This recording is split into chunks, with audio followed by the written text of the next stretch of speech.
Welcome everyone. आज date है 7 सितंबर 2021 और द हिंदू न्यूज़पेपर एनालिसिस में आप सभी का स्वागत है। आगे जाने से पहले वीडियो को लाइक शेयर एंड सब्सक्राइब करें। आज हम करेंगे डिस्कस काफ़ी इंपॉर्टेंट आर्टिकल्स और सबसे पहला आर्टिकल जो एडिटोरियल पेज पे है वो है नेशनल मोनेटाइजेशन पाइपलाइन से रिलेटेड। तो देखिए यहाँ पर क्या बताया जा रहा है कि ये सरप्राइज़ है सरकार के द्वारा कि उन्होंने कंसिक्वेंसेस एसेट मोनेटाइजेशन के ऑर्डिनरी सिटीजन्स को नहीं बताई। ये बात इन्होंने बोली है। अब आ जाइए क्या बात है, एनएमपी क्या है, इन सब के बारे में देखते हैं। देखिए इन्होंने बताया कि जो बजट था 2021-22 का, उसमें फाइनेंस मिनिस्टर निर्मला सीतारमण ने अनाउंस किया था कि हम मोनेटाइज करेंगे कुछ जो पब्लिक इंफ्रास्ट्रक्चर एसेट्स हैं।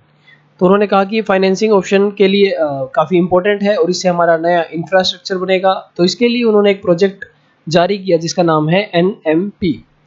ठीक है, तो ये लॉन्च हुआ जिसके अंदर इन्होंने कहा है कि 6 लाख करोड़ हम 4 साल के अंदर कलेक्ट कर लेंगे। ठीक है, बहुत सारे कोर एसेट के द्वारा। तो ये सब बातें हैं, जैसे डिसइन्वेस्टमेंट किसका हो सकता है, एयर इंडिया का, अदर पब्लिक सेक्टर एंटरप्राइज का। ठीक है, एसेट इनका कहना है कि एसेट मोनेटाइजेशन क्या है कि डी फैक्टो प्राइवेटाइजेशन ही है सरकारी संस्थानों का, उसको बस अलग नाम दिया गया है। देखिए ये अपने अपने थॉट्स हैं यहाँ पर एडिटोरियल में। Okay, you know this thing. तो यहाँ पर क्या बता रहे हैं कि डिस्टिंक्शन करना जरूरी है। ये कह रहे हैं कि एक पॉसिबल रीजन जो चेंज किया है टर्मिनोलॉजी में, यानी यहाँ पर आप प्राइवेटाइजेशन नहीं बोल रहे, आप क्या बोल रहे हो, एसेट मोनेटाइजेशन। तो ये जो टर्मिनोलॉजी चेंज हुई है ये एक स्ट्रॉन्ग पॉलिटिकल अंडरटोन है, किससे रिलेटेड, प्राइवेटाइजेशन से। सो देखिए यहाँ पर क्या क्या बताया गया आगे। तो इन्होंने कहा कि ये मोनेटाइजेशन करेगा कोर जो एसेट्स है उनका। ओवरऑल बात यहाँ पर देखिए, जो इनके थॉट प्रोसेस है, जो ऑथर ने जिन्होंने ये आर्टिकल लिखा है, ये यहाँ पर क्या बताया जा रहे हैं कि परफॉर्मिंग एसेट्स को आइडेंटिफाई करेंगे और उनको ट्रांसफर करेंगे प्राइवेट एंटिटीज को, और ये स्ट्रेटेजिक और सिग्निफिकेंट होगा। इसमें लगभग 26,700 किलोमीटर के हाईवेज होंगे, 400 रेलवे स्टेशन होंगे, 90 पैसेंजर की ट्रेन है, 4 हिल रेलवेज है, तो एक्सेट्रा यहाँ पर कुछ नाम लिखे हुए हैं, वो आपको कंप्लीटली याद नहीं करने, बस एक रफ आइडिया होना चाहिए आपको। ओके, अब आ जाइए, देखिए यहाँ पर क्या है, एनएमपी में क्या होगा। सरकार चाहती है कि वो लीज या डाइवेस्ट कर दे उसके अधिकार, पब्लिक सेक्टर के अधिकार यानी, ठीक है, लॉन्ग टर्म के लिए, against consideration that they can be upfront और पीरियोडिक पेमेंट, कि भी लगातार पीरियोडिक पेमेंट हो जाए, इसके अगेंस्ट भी वो उनको लीज कर रहे हैं। ठीक है, दूसरी बात क्या बता रहे हैं, देखिए 2020-21 के लास्ट में सेंट्रल गवर्नमेंट का जो डेब्ट टू जीडीपी रेशियो, देखिए डेब्ट टू जीडीपी रेशियो की अगर हम बात करें, क्या होता है ये, आपकी जितनी जीडीपी उसमें कितना आपको डेब्ट देना है, ठीक है, कितना कर्ज देना है।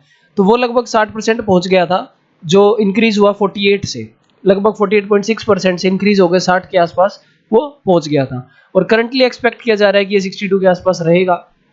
तो एनएमपी ये प्रोजेक्ट किया जा रहा है, ability of government to raise resource and to work it way out of the physical log jam. तो ये एनएमपी क्या है, क्या हेल्प करेगा, बताया जा रहा है कि जो लॉग जैम हो चुका है यहाँ पर, जो प्रॉब्लम हो रही है, इससे भी बाहर निकालेगा। अब आ जाइए इम्पैक्ट, जो इंपॉर्टेंट पॉइंट्स आपको नोट करने हैं आपके करंट अफेयर के नोट्स में, वो यहाँ पर है। ठीक है, देखिए यहाँ पर क्या बताया जा रहा है कि 2 डायमेंशंस हमें कंसीडर करने पड़ेंगे। पहला डायमेंशन क्या है, ध्यान से देखिएगा, नोट कर लीजिएगा। फर्स्ट है कि asset that are being offered for leasing that have all been created through substantial contribution by tax paying public.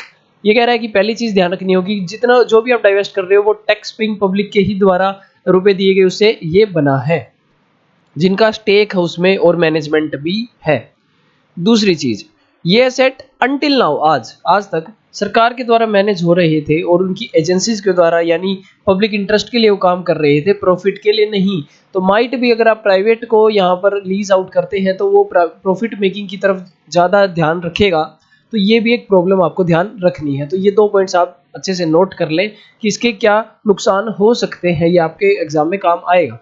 ठीक है, दूसरी चीज देखिए, कह रहा है कि प्राइवेट कंपनीज सोल रिस्पॉन्सिबिलिटी लेंगी, तो यहाँ पर क्या होगा कि माइट भी जो सिटीजन्स है वो डबल टैक्स हो जाए। पहले वो टैक्स देंगे एसेट को बनाने के लिए, फिर वो टैक्स देंगे उसको यूज करने के लिए, जैसे टोल टैक्स वगैरह की अगर हम बात करें, इस टाइप से हम एक एग्जांपल दे सकते हैं। रीजन बड़ा सिंपल है, कह रहा है कि पब्लिक सेक्टर जो एंटिटीज होती हैं उसके अलग जो प्राइवेट कंपनीज होती हैं, ठीक है, वो अपने प्रॉफिट को मैक्सिमाइज करने के लिए रहती हैं और अपने रिटर्न को ज़्यादा से ज़्यादा क्रिएट करने के लिए काम करती है, सो दैट उनके शेयर होल्डर्स एंजॉय कर सके ज़्यादा से ज़्यादा रिटर्न। ठीक है ना, तो ये सब बातें हैं। अब यहाँ पर क्या है कि क्रिटिकल डायमेंशंस अच्छे से नहीं बताया नीति रिपोर्ट ने। देखिए जो नीति आयोग की रिपोर्ट है, नीति आयोग का ये एग्जाम में क्वेश्चन आ सकता है कि नीति आयोग का जो फुल फॉर्म है वो क्या है। National institute for transforming India, इसका क्या है डेफिनेशन है, आपको अच्छे से याद रखना है। ठीक है, अब आ जाइए इंपॉर्टेंट चीज़ यहाँ पर क्या कह रहे हैं कि सिटी जो यहाँ पर टैक्स पेयर्स हैं वो हाइयर टैक्स देंगे। ठीक है, पब्लिक सर्विस अगर उनको लेनी है, इज दैट क्लियर। लेकिन यहाँ पर ओवरऑल बात यही बता रहे हैं कि कंपनीज अपना प्रॉफिट ज़्यादा से ज़्यादा कोशिश करेंगे इंक्रीज करने की। अब आ जाइए टैक्स रूट कैसे होगा। देखिए फाइनली ये कह रहे हैं कि जो प्रपोज्ड एसेट मोनेटाइजेशन है उससे क्या होगा, रिसोर्स जो क्रंच है सरकार का वो खत्म हो जाएगा। ठीक है, अब लेकिन क्वेश्चन यहाँ पर ये उठता है कि और भी तरीके थे, और भी एवेन्यूज थे आपके, जो ये क्रंच आया हुआ है, ये जो प्रॉब्लम आई हुई है, जो गैप है रिवेन्यू का, इसको ठीक करने के और भी क्या सॉल्यूशंस हो सकते थे। सो लेट्स सी कि क्या सॉल्यूशन दिए गए हैं। अब इन पॉइंट्स को आप नोट कीजिए। देखिए ये जो इनके ऑथर के जो थॉट्स हैं वो सारे इंपॉर्टेंट नहीं है, हमें बस इंपॉर्टेंट पॉइंट्स अंडरलाइन करने हैं और लिखने हैं जो बातें इन्होंने बताई है सॉल्यूशन के तौर पे। ठीक है, बिकॉज हमें सॉल्यूशन ज़्यादा इंपॉर्टेंट है हमारे लिए। पहला इन्होंने पॉसिबिलिटी बताया कि आप टैक्स का रिवेन्यू बढ़ा दीजिए। अच्छा जी, तो इन्होंने बताया 17.4% का जो रिवेन्यू है 19-20 के जो साल में था, इंडिया का टैक्स टू जीडीपी जो रेशियो है वो हमेशा कम रहता है। देखिए अभी हमने पढ़ा डेब्ट टू जीडीपी रेशियो, अभी हम देखेंगे टैक्स टू जीडीपी रेशियो, यानी जीडीपी में कितना टैक्स से रुपया आया है वो कम रहता है इंडिया का एडवांस देशों के मुकाबले। 2005-6 की बात करें, डाटा जो था on profit declared and tax paid by companies. ठीक है, तो ये डाटा अगर हम बात करें 2005-6 का, उसमें क्या है कि 40% जो कंपनीज थी उन्होंने बताया कि वो कोई प्रॉफिट ही नहीं ले रहे। ठीक है ना, तो फिगर आउट ये किया गया है कि इंक्रीज टू और 51%, यानी 40% कंपनीज अगर 2005 में कह रही थी कि हम कोई प्रॉफिट नहीं लेते, तो अभी 51% के आसपास कंपनीज ये बात कह रही हैं। ठीक है, तो डेफिनेटली जो टैक्स टू जीडीपी रेशियो है वो ऑटोमेटिकली कम दिखेगा। अब आ जाइए दूसरा क्या बात कर रहे हैं कि क्या हम पब्लिक सेक्टर की एफिशिएंसी पे काम कर सकते थे। नीति आयोग के हिसाब से देखिए स्ट्रेटेजिक ऑब्जेक्टिव क्या है एसेट मोनेटाइजेशन का, कि वो पब्लिक सेक्टर जो एसेट है, पीएसएज हैं, जो पीएसयूज हैं बेसिकली, उनका जो बेसिकली ज़्यादा से ज़्यादा अनलॉकिंग चाहते हैं उनकी वैल्यू की। यानी उनकी वैल्यू मान लीजिए 100 है, अगर उसको कोई प्राइवेट कंपनी चलाए तो हो सकता है वो 1000 भी हो, तो ये वैल्यू वो अनलॉक करना चाहते हैं इसके जरिए। तो मेन ये नीति आयोग ने बताया है। अब ये कह रहे हैं कि नीति आयोग का जो ऑब्जेक्टिव है वो एज्यूम करता है कि पब्लिक सेक्टर आर इनएफिशिएंट। इसका मतलब वो मानते हैं कि जो पब्लिक सेक्टर एंटरप्राइज है वो इनएफिशिएंट है, जो कि रियलिटी से अपोजिट बताया जा रहा है। वाई? क्योंकि 2018-19 का आंकड़ा इन्होंने ऑथर ने रखा है, जो आपको याद नहीं करना है, बस थोड़ा समझ लीजिए कि 28% जो ये एंटरप्राइज थी वो लॉस में थी। ठीक है, लेकिन ये बता रहे हैं कि the corresponding figure for large company was 51%, कि अगर सरकारी जो कंपनीज थी 2018-19 में उनमें से 28% लॉस थी, तो जो प्राइवेट है उनमें से 51% लॉस पे थी। तो इसका मतलब तो प्राइवेट जो सेक्टर है वो भी इनएफिशिएंट हो जाएगा और पब्लिक क्या है, एफिशिएंट हो जाएगा। तो ये सब बातें इन्होंने ऑथर में इस टॉपिक के अंदर डिस्कस की है। आई होप आपको ये टॉपिक अच्छे से आया होगा। इंपॉर्टेंट पॉइंट्स आप सिर्फ इनके जो सॉल्यूशन इन्होंने दिए हैं प्लस इन्होंने जो प्रॉब्लम बताकर जो सॉल्यूशन दिए वो आपको याद करने हैं, तो इस एडिटोरियल को आप आगे पढ़ सकते हैं। अब आ जाइए, देखिए एनएमपी है क्या। एनएमपी आपका जीएस2 एग्जाम के अंदर इंपॉर्टेंट है, पॉलिटी के अंदर जीएस3 सॉरी, इकोनॉमिक्स का है तो जीएस3 के अंदर इंपॉर्टेंट है आपके लिए।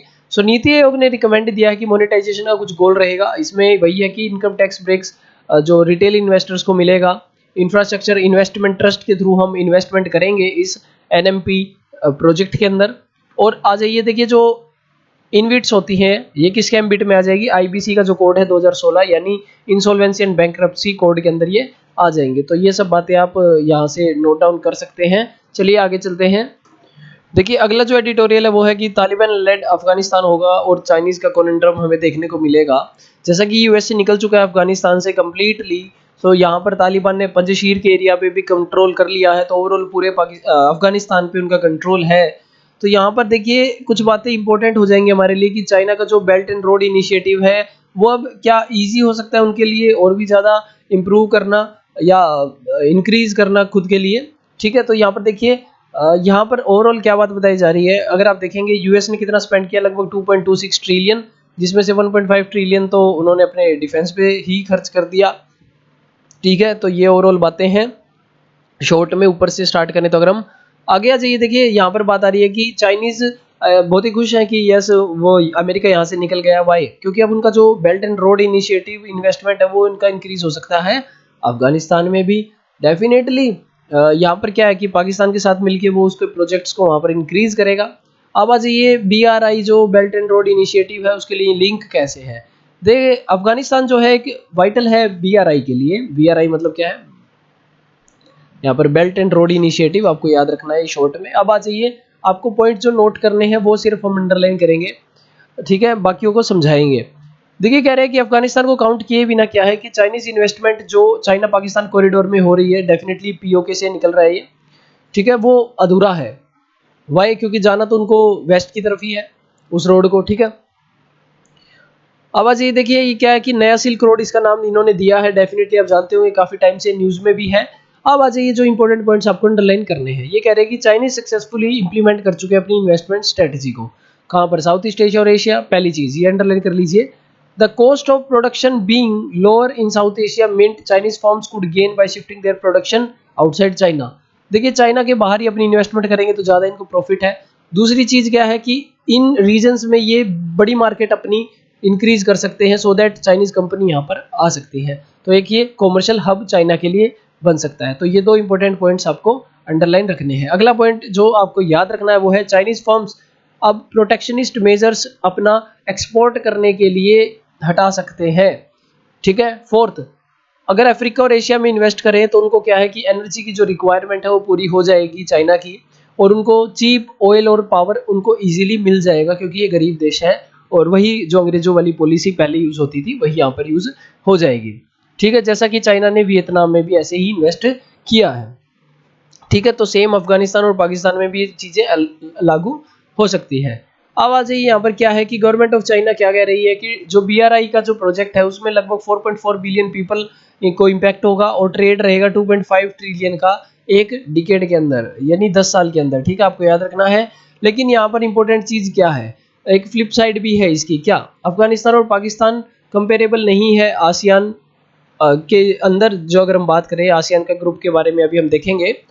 देखिए काबुल के एयरपोर्ट पे, ग्वादर के एयरपोर्ट पे आप देख सकते हो काफी सारे यहाँ पर सुसाइड बॉम्बिंग अटैक्स थे जिसके अंदर शामिल थे अलकायदा, दैश ए मोहम्मद एक्सेट्रा, जो ये कुछ ग्रुप्स के नाम यहाँ पर लिखे हुए हैं।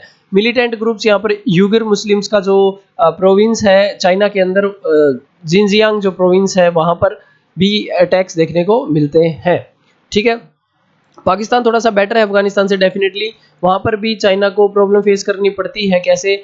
पाकिस्तान अपना जो डेप्ट है वो रीपे नहीं कर सकता, जो एनर्जी प्रोजेक्ट वहां पर चल रहा है, तो इकोनॉमी यहाँ पर बिल्कुल हो गई खराब। तो इसको भी अफगानिस्तान डेफिनेटली मद्देनजर रखेगा। जो तालिबान का वहां पर माइट भी सरकार जल्दी ही बनने वाला है उनका, तो वो इस चीज को जरूर देखेगा एक बार। ठीक है, बिकॉज सभी देखिए अपने देश के लिए ही काम करते हैं। ठीक है, अभी आ जाइए यहाँ पर क्या है कि ये जो इशू है ये यहाँ पर क्या है कि dependence on opium export make Afghanistan vulnerable to world mafia and corruption definitely. ठीक है, तो इससे क्या होगा कि यहाँ पर प्रॉब्लम आएगा, स्प्रेड होगा इशू कहाँ पर? कजाकिस्तान, तुर्कमेनिस्तान, टर्की और बहुत सारे रीजन जो BRI के अंडर रहते हैं। ठीक है, तो ये इशू स्प्रेड होने के चांसेस हैं डेफिनेटली। आवाज ये क्या है कि Taliban are among the world's least acceptable elite ruling for western country. Western countries Taliban को जल्दी से एक्सेप्ट नहीं करती हैं। ठीक है, तो इसलिए थोड़ा सा चाइना के लिए क्या है, ये थोड़ा सा ल्यूक्रेटिव एक एरिया बन जाता है, बहुत बड़ी मार्केट चाइना के लिए ओपन हो जाती है। लेकिन अनफ्रेंडली रिलेशंस होंगे यूएस और चाइना के, एक एक्सक्यूज बन जाएगा चाइना के लिए कि yes we are going to invest in here and we will help Afghanistan to develop, ऐसा कुछ बोल के वो यहाँ पर यूज कर सकते हैं इस एरिया को। ओके, सो ये इस टॉपिक में बताया था। अभी हम डिस्कस करते हैं आसियान क्या है। सो देखिए इंपॉर्टेंट चीज़ आपके पास जो है वो है आसियान के बारे में। अगर हम पढ़ते हैं 1967 में आसियान को फाउंड किया गया। ठीक है, इसका हेडक्वार्टर जकार्ता इंडोनेशिया के अंदर है, याद रखिएगा इंडोनेशिया के अंदर है। और इसको जो एस्टेब्लिश करने का डिक्लेरेशन था उसको बोलते हैं बैंकॉक डिक्लेरेशन, और इनका जो मोटो है वो है वन विजन एक आइडेंटिटी वन कम्युनिटी, ऐसे करके ये विजन है। ठीक है, अब आज ये इनका जो मेन चीज़ है, कुछ 5 देश जिन्होंने स्टार्टिंग में इसको बनाया वो है Malaysia, Singapore, Thailand, Philippine and Indonesia. उसके बाद 5 और आए जिनको बोलते हैं CMLVB और मिस्ट पी पहले हैं। ब्रुनई, वियतनाम, लाओस, कंबोडिया, ये जो लेटेस्ट मेंबर रहेगा कंबोडिया यहाँ पर रहेगा। ठीक है। अब आज ये इंडिया देखिए इसका मेंबर नहीं है, लेकिन हमारा जो आसियान के साथ है वो फ्री ट्रेड एग्रीमेंट यहाँ पर साइन है। फ्री ट्रेड एग्रीमेंट आपको याद रखना है। कब हुआ है साइन? 2010 में, सर्विसेज के लिए 2014 में, और 2014 में ही इन्वेस्टमेंट के लिए। तो ये कुछ फ्री ट्रेड एग्रीमेंट है और लगभग $70 बिलियन का हमारा जो व्यापार आसियान के देशों के साथ होता है। और काफी हमने रिपब्लिक डे पे भी आसियान को यहाँ पर बुलाया था। पहली समिट इंडोनेशिया में हुई थी डेफिनेटली 76 में। तो ये सब बातें आपको आसियान के अंदर याद रखनी है। अगला टॉपिक है देखिए हमारे पास कि spirit of federalism lies in consultation. अगर आप class 10th civics NCERT chapter 2 पढ़ते हैं या कभी देखा है तो फेडरलिज्म उसका नाम है। ठीक है। तो उसके बारे में देखिए, अगर आपको वहाँ से कोई डिटेल पता है तो आप इसको इजीली समझ लेंगे कि फेडरलिज्म में यहाँ पर क्या बताया गया इस आर्टिकल में। ओवरऑल बात क्या है, फेडरलिज्म होता क्या है देखिए, इसके अंदर कम से कम 2 लेवल तो होने ही चाहिए सरकार के, जैसे फॉर एग्जांपल सेंटर और उसके बाद स्टेट। इंडिया में 3 है, लोकल गवर्नमेंट। ठीक है। 1992 में 73rd एंड 74th अमेंडमेंट आया था, 1993 में वो लागू हुआ था। ये सब बात आप जानते हैं। ठीक है। अब आ जाइए आगे देखिए, स्टेट गवर्नमेंट ने रेज कंसर्न किया है। यहाँ पर काफ़ी सारी बातें हैं कि 7th शेड्यूल में जिसमें कंकरेंट लिस्ट है। देखिए पहली बात तो 7th शेड्यूल है क्या? 7th शेड्यूल में है लिस्ट्स का जिक्र। 3 लिस्ट होती है हमारे पास, union, state and concurrent. Union में 100 सब्जेक्ट्स हैं जिसपे यूनियन जो गवर्नमेंट हमारी काम कर सकती है, स्टेट पे स्टेट गवर्नमेंट काम कर सकती है, कंकरेंट पे बोथ यूनियन भी और स्टेट भी दोनों काम कर सकते हैं। तो यहाँ पर क्या हो रहा है कि कंकरेंट लिस्ट पे जो सेंटर है कानून बना देता है यूनिलेटरल करके। ऐसे कुछ जिक्र आया कि सेंटर अपनी मनमर्जी से यूनिलेटरलिज्म दिखाकर कानून बनाता है। जैसे इन्होंने एक एग्जांपल लिया कि इलेक्ट्रिसिटी अमेंडमेंट बिल आया जो 2020 में, जो यहाँ पर एक रिजोल्यूशन पास किया केरल की सरकार ने उसके अगेंस्ट, और तमिलनाडु ने पास किया रिजोल्यूशन अगेंस्ट फार्म लॉज के खिलाफ। फार्म लॉज के खिलाफ तो काफ़ी सारी स्टेट्स ने पास किया है। तो ईयर बैक ये बता रहे हैं कि पार्लियामेंट ने पास किया थे फार्म लॉज, 3 कानून बनाए थे किसानों के लिए। किसके तहत? Entry number 14 of state list. ठीक है, जिसमें एग्रीकल्चर के कानून है, और entry number 33 of concurrent list. क्या कहता है एंट्री नंबर 33? याद रखना है आपको, ट्रेड एंड कॉमर्स। ठीक है। तो सुप्रीम कोर्ट का डिसीजन आया यहाँ पर state of Bombay versus FN Balsara case में। ये जो केस है ये क्या बता रहा है कि if enactment falls within one of the matter assigned to the state list and reconciliation is not possible within any entry in the concurrent union list after employing the doctrine of pith and substance, the legislative domain of state legislation must prevail। देखिए समझिए ध्यान से इसको, क्या बता रहे हैं कि इस केस में बलसारा जो केस था ये, इसमें बताया कि अगर इनेक्टमेंट फॉल करता है one of the matter of state list, यानी किसी स्टेट लिस्ट के अंदर वो मैटर है, याद रखिएगा वो मैटर स्टेट लिस्ट के अंदर अगर है, और reconciliation is not possible with any entry in the concurrent or union list after employing the doctrine of pith and substance। यानी अगर रिकॉन्सिलेशन नहीं हो पा रहा है उसका कंकरेंट लिस्ट और यूनियन लिस्ट से, तो यहाँ पर क्या होगा कि जो लेजिस्लेटिव डोमेन है स्टेट लिस्ट के उस कानून का, उस पर सिर्फ और सिर्फ स्टेट लेजिस्लेचर ही प्रिवेल करेगा। ठीक है। अब आ जाइए देखिए, फार्म लॉज जो पार्लियामेंट ने पास किए does not have legislative competence to deal with agriculture. देखिए एग्रीकल्चर पार्लियामेंट के पास नहीं है, स्टेट के पास है ये सब्जेक्ट। ठीक है। तो यहाँ पर कंसल्टेशन करना था, इनका ये मानना है। इससे मैसी प्रोटेस्ट अभी भी आजकल आपको देखने को मिल सकता है, आप इस पिक्चर में भी देख सकते हैं यहाँ पर इजीली। ये देखिए प्रोटेस्ट। आवाज ये आगे देखिए यहाँ पर और क्या बातें हैं। यहाँ पर इन्होंने बताया है कि बहुत सारे कानून और भी हैं ऐसे जो पास हो रहे हैं। जैसे यहाँ पर अगर हम बात करें तो हमारे पास है इंडियन पोर्ट्स बिल 2021, जिसमें क्या है कि स्टेटस क्यू ट्रांसफर होगा, प्लानिंग डेवलपिंग रेगुलेशन ऑफ जो नॉन मेजर पोर्ट्स हैं। ठीक है, किसको मिल जाएगा? मैरीन स्टेट डेवलपमेंट काउंसिल का ट्रांसफर होगा, जिससे क्या है कि यूनियन गवर्नमेंट इनको अच्छे से कंट्रोल और कर पाएगी, ये इनका मानना है। जैसे पोर्ट्स कहाँ है? उड़ीसा, आंध्र प्रदेश, तमिलनाडु, केरल। इन्होंने ऑब्जेक्ट किया है इस बिल के खिलाफ क्योंकि इनके पास पोर्ट्स है, ये इनका व्यापार यहाँ से चलता है। ठीक है। दूसरा जो बिल है जिसके ऊपर कंट्रोवर्सी है वो है इलेक्ट्रिसिटी अमेंडमेंट बिल। इसको क्यों बनाया गया? क्योंकि इलेक्ट्रिसिटी जो है वो एंट्री 38 में आता है कंकरेंट लिस्ट में।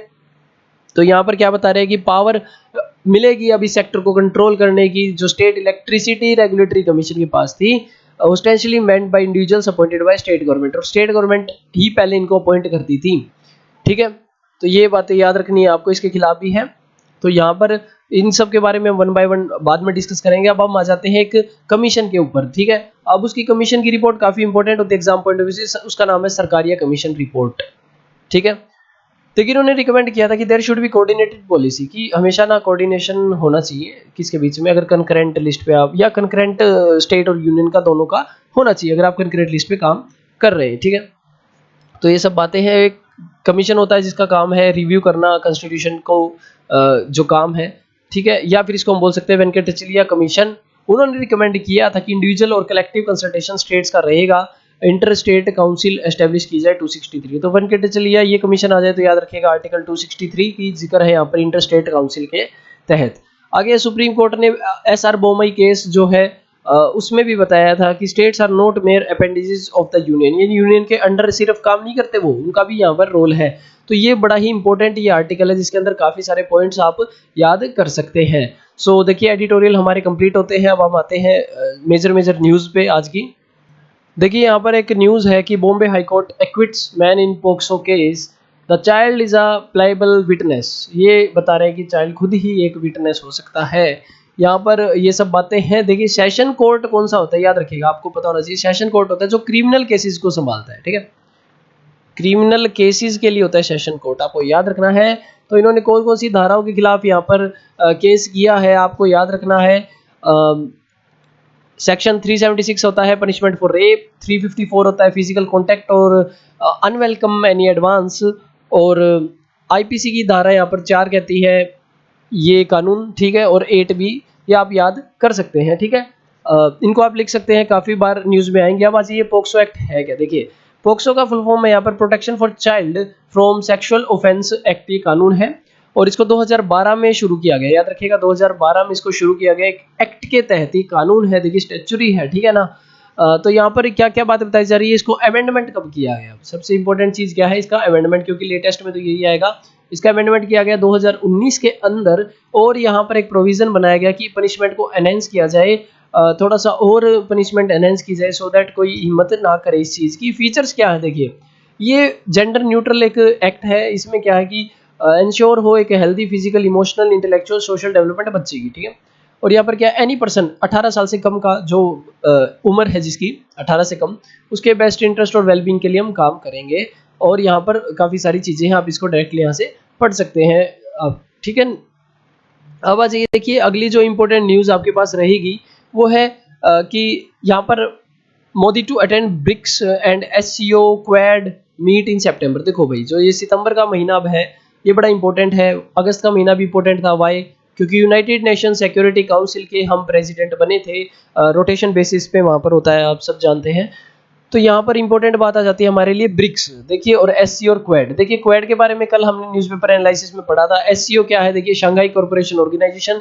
ब्रिक्स क्या है, Brazil, Russia, India, China and south Africa. तो यहाँ पर क्या है, अफगान सिचुएशन डेफिनेटली एजेंडा इनका रहने वाला है, रशिया चाइना के ब्लॉक का एंड यूएस और इसके एलाइज का। इसमें अमेरिका है, देखिए इसमें रशिया है, तो ये काफ़ी इंपॉर्टेंट है ये तीनों ग्रुप्स, और डेफिनेटली इनकी मीटिंग भी हमारे लिए इंपॉर्टेंट है। और सबसे इंपॉर्टेंट चीज़ क्या है कि prime minister Narendra Modi will chair meeting of BRICS. BRICS की मीटिंग के चेयरमैन भी हम हैं, जिसमें चाइनीज प्रेसिडेंट आएंगे, रशियाई प्रेसिडेंट आएंगे, ब्राजील, साउथ अफ्रीका के लीडर्स भी यहाँ पर आएंगे। ठीक है, और ये पहली होगी कि जो मीटिंग इसमें अंदर कई दिनों के बाद, कोविड के टाइम पे रिस्ट्रिक्शंस है तो उसके लिए पहली मीटिंग ये होने वाली है कई दिनों में। दूसरी मीटिंग है वो है शंघाई कॉर्पोरेशन ऑर्गेनाइजेशन, जो होने वाली है दुशनबे में। ठीक है, तो इसमें क्या है कि to meet, definitely Modi ji का यहाँ पर जिक्र हो रहा है कि वो यूएस से जाने वाले हैं जोसेफ बिडेन से मिलने के लिए, और वहाँ पर एड्रेस करेंगे यूनाइटेड नेशन जनरल असेंबली को, ऑफिशियल्स को, ये कंफर्म हो चुका है। अब आज ये इंपॉर्टेंट बात क्या है, देखिए डेफिनेटली अफगानिस्तान का मुद्दा यहाँ पर आएगा, और रशिया चाइना का ये ब्लॉक है, और यहाँ पर यूएसए और अलायंस का जो दूसरा ब्लॉक है वो कौन सा है, क्वाड। क्वाड में कौन से 4 देश हैं भाई, Japan, Australia, America and India. तो ये जो पैसिफिक ओशियन के आसपास और इंडियन ओशियन का जो ये लिंक बनाता है क्वाड, ये इंपॉर्टेंट आपके लिए हो जाता है एग्जाम पॉइंट ऑफ व्यू से। अब आ जाइए देखिए क्या है कि डिटेल्स यहाँ पर क्या क्या शेयर की गई हैं। मिनिस्ट्री ऑफ एक्सटर्नल अफेयर ने बताया कि मीटिंग को फाइनलाइज किया जा रहा है। और ये देखिए इंपॉर्टेंट नहीं है, मेन बात क्या है, मेन बात क्या है आपको जो पता होना चाहिए वो है एससीओ क्या है और ब्रिक्स, क्वाड, ये चारों ग्रुप्स क्या है, इनके बारे में देखिए सेपरेट वीडियो आपके लिए इंटरनेशनल जो ऑर्गेनाइजेशन है उन पे बनेगी, उनको आप ढंग से कर लेंगे, एक बार कर लेंगे तो आराम से आपको समझ में आ जाएगा। अगली जो न्यूज़ है यहाँ पर वो है कि vaccine in the works against निफा वायरस। तो देखो क्या है कि जो निफा वायरस के बारे में हम कल पढ़ रहे थे, डेफिनेटली वायरल है, नाम ही लिखा हुआ है, तो उसके लिए वैक्सीन नहीं है वैसे, तो काम चालू है उस पर, क्योंकि अगर हम कोरोना वायरस के लिए वैक्सीन बना सकते हैं तो क्यों ना हम निफा के लिए बनाए, जो कि बहुत ही ज़्यादा एक डिजास्टरस एक डिजीज़ है, ठीक है, जो काफ़ी प्रॉब्लम रीअपीयर होता है केरल में। तो यहाँ पर देखिए क्या है कि एक नाम आया है चैडोक्स 1 करके, मल्टीपर्पज़ एक वैक्सीन वेक्टर है, इसमें हम डीएनए के फॉर्म में हम इसको बना सकते हैं, डीएनए का जो तरीके से जो बनती है वैक्सीन्स। अब देखिए ये वर्जन कहाँ यूज़ हुआ है, कोविशील्ड में यूज़ हुआ है, एस्ट्राजेनेका की वैक्सीन है इसमें भी यूज़ हुआ है, ओके। और ये प्रोटीन ऑफ SARS-CoV-2 के साथ अटैच करके इस वैक्सीन में यूज़ किया गया है। निफा वायरस के लिए क्या करना होगा, देखिए यहाँ पर ये बता रहे हैं कि निफा की स्टडी अगर हम करते हैं, साइंटिस्ट ने एक पीस लिया है ग्लाइकोप्रोटीन, कहाँ से, निफा वायरस स्ट्रेन से जो बांग्लादेश में मिला है, जो वहाँ पर हर साल आता है, तो उसके ऊपर इस वैक्सीन को ट्राई करेंगे, जिस वैक्सीन का नाम है चैडोक्स 1 नीव। नीव मतलब नीव से आप निफा वायरस करके आप याद कर सकते हैं, नीव अगर आ जाए तो। अब आज ये 8 मंकीज को चूज किया गया है। यहाँ पर क्या कि अनदर जो है वो उनको शॉर्ट दिया जाएगा डमी प्रोटीन, प्रोटीन का नाम है चैडोक्स 1 GFP, और उनको ये दिया जाएगा प्रोटीन का जो शॉर्ट है, ठीक है। तो आपको याद रखना है, आपको नाम याद रखना काफ़ी इंपॉर्टेंट है, ठीक है, ये आपके लिए इंपॉर्टेंट है। अभी आ जाइए, देखिए निफा वायरस है क्या, ये एक जूनोटिक यानी एनिमल से फैलने वाला है, एनिमल से ह्यूमन। पहला मलेशिया, सिंगापुर इनके यहाँ पर देखने को मिला था। डेफिनेटली जो वायरस को रखने वाले फ्रूट बैट ज़्यादातर माने जाते हैं, सिम्टम्स वही जो रेस्पिरेटरी इलनेस वगैरह, हेडेक, नोजिया एक्सेट्रा, ये देखने को मिलेगा। कोई वैक्सीन अभी नहीं बनी है, तो ये सब बातें आपके लिए इंपॉर्टेंट हो जाती हैं निफा वायरस के लिए। अब आज ये इंपॉर्टेंट हमारे पास जो न्यूज़ है अभी इसके अंदर, तो यहाँ पर देखिए सुप्रीम कोर्ट का जो नोटिस आया है government on plea against NEET quota. NEET आप सब जानते हैं जो मेडिकल का एग्जाम है, उसके लिए सुप्रीम कोर्ट ने मंडे को यहाँ पर सरकार से पूछा है कि पिटीशन चैलेंज, जो पिटीशन आई है चैलेंज कर रही है कि सर 27% जो ओबीसी को कोटा मिला है, 10% इकोनॉमिकली वीकर सेक्शन को मिला है ऑल इंडिया कोटा कैटेगरी में, तो उसके खिलाफ पिटीशन आया है। पिटीशन ने क्या मांगा है कि जुलाई 29 का जो नोटिफिकेशन उसको क्वैश कर दिया जाए, हटा दिया जाए, और अनाउंस जो रिजर्वेशन पॉलिसी डेफिनेटली अनाउंस हुई थी उसको खत्म कर दिया जाए अभी के लिए, ये बता रहे हैं। यहाँ पर क्या है कि कोटा किसको कवर कर रहा है, अंडर ग्रेजुएट और पोस्ट ग्रेजुएट दोनों को, और गवर्नमेंट मानती है कि policy would help marginalise sections to get good opportunities definitely. तो ये सब बातें यहाँ पर आ रही हैं। चलिए देखते हैं, लेट्स सी इसका क्या रिस्पॉन्स रहेगा हमारे लिए। अगली जो सबसे इंपॉर्टेंट न्यूज़ है इंटरनेशनल लेवल पे या हमारे पड़ोसी देश की बात करें, वो है फूड इमरजेंसी श्रीलंका के अंदर। रेगुलेशन अलाउ करती है government to provide essential food at the concessionary rate. देखिए सिंपल सी बात है, इंडिया में जैसे सब्सिडी मिलती है, पीडीएस सिस्टम है, अनाज मिलता है, ठीक है, तो ऐसे ही डेफिनेटली हर देश में कहीं ना कहीं हेल्प की जाती है मार्जिनलाइज सेक्शंस के लिए। तो श्रीलंका में भी ऐसे ही है। लेकिन 30 अगस्त को यहाँ पर क्या है कि श्रीलंका के जो प्रेसिडेंट है राजपक्षे, उन्होंने कहा कि देखिए जो हमारा इमरजेंसी रेगुलेशन स्टार्ट हो चुका है, इसमें क्या है हम रेगुलेट डिस्ट्रीब्यूट करेंगे एसेंशियल फूड आइटम्स को, और अपने अथॉरिटीज़ को एम्पावर किया है कि उनको कंसेशन के रेट पे लोगों को मिले ये चीज़, जैसे चावल है, पैडी, राइस, शुगर एक्सेट्रा, जो ये चीज़ें हैं जिनमें इरेगुलरिटी बनी रहती है और मार्केट में एक स्टेबिलिटी रहे फिर भी, तो हम इसको कंट्रोल करेंगे, ठीक है। लेकिन इंपॉर्टेंट बात क्या है कि फूड इमरजेंसी ये आई क्यों। देखिए जो एक क्रिटिसिज्म किया जा रहा है इमरजेंसी की रेगुलेशंस का, वो इसलिए क्योंकि गवर्नमेंट की लीगल चॉइस और उनकी पॉलिटिकल इंप्लीकेशन क्या होंगे, लेट्स सी। देखिए यहाँ पर क्या बताया जा रहा है कि प्रेजेंट गवर्नमेंट का जो सिस्टम है यहाँ पर, वो है emergency regulation would be used to curb protest and other democratic action. कुछ न्यूज़पेपर्स का लिखना है कि देखिए यहाँ पर कोई फूड वूड की इमरजेंसी नहीं है, ये सिर्फ जो यहाँ पर प्रोटेस्ट वगैरह हो रहे हैं इनको कंट्रोल करने के लिए इन्होंने इमरजेंसी इनडायरेक्ट वे में लगाई है। क्या सच में यहाँ पर कोई फूड शॉर्टेज है? There is a fear of one. यहाँ पर एक देखिए घबराहट तो है ही लोगों में, क्योंकि लगभग 21 मिलियन लोग यहाँ पर रहते हैं और इंपोर्ट्स पे डिपेंड रहते हैं, जैसे petroleum, sugar, dairy products, wheat, medical supplies, और फॉरेन रिजर्व्स उनके खत्म हो रहे हैं। 7.5 बिलियन डॉलर रिजर्व्स थे और वो चले गए 2.8 बिलियन में। देखिए काफ़ी हम देख सकते हैं लगभग ज़्यादा नहीं तो 2.5 टाइम्स हम कह सकते हैं कम हो गए हैं। तो उनका जो डेब्ट रीपेमेंट है उनके लिए डिफिकल्ट हो जाएगा और हो भी रहा है डेफिनेटली। अब आ जाइए देखिए इनका जो फॉरेन एक्सचेंज कहाँ से अर्निंग होती है, एक्सपोर्ट से करिए या बाहर जो आपके वर्कर गए हैं वो आपके पास रुपए भेजे, टूरिज्म से, इन सब चीज़ों से आप अपने देश में क्या कर सकते हैं, चीज़ें तो और भी होती हैं, फॉरेन एक्सचेंज की अर्निंग कर सकते हैं। जो श्रीलंका की इकोनॉमी थी पिछले साल 3.6 कॉन्ट्रैक्ट हुई, आपको याद नहीं करना है लेकिन आपको पता होना चाहिए कि क्या हो रहा है। सेंट्रल बैंक की माने उनके श्रीलंका की सेंट्रल बैंक की माने तो डेप्रिशिएट होगी 10.1% अगेंस्ट डॉलर दिस ईयर। तो काफ़ी ज़्यादा प्रॉब्लम यहाँ पर देखने को मिली है इकोनॉमी के अंदर। और केमिकल फर्टिलाइजर और ऑर्गेनिक ओनली अप्रोच हम अपना रहे हैं, इनका ये कहना है राजपक्षा का। वाई? क्योंकि इनको लगता है कि देखिए डेफिनेटली हमारे पास फॉरेन रिजर्व्स नहीं है तो क्यों ना हम इम्पोर्ट कम करें।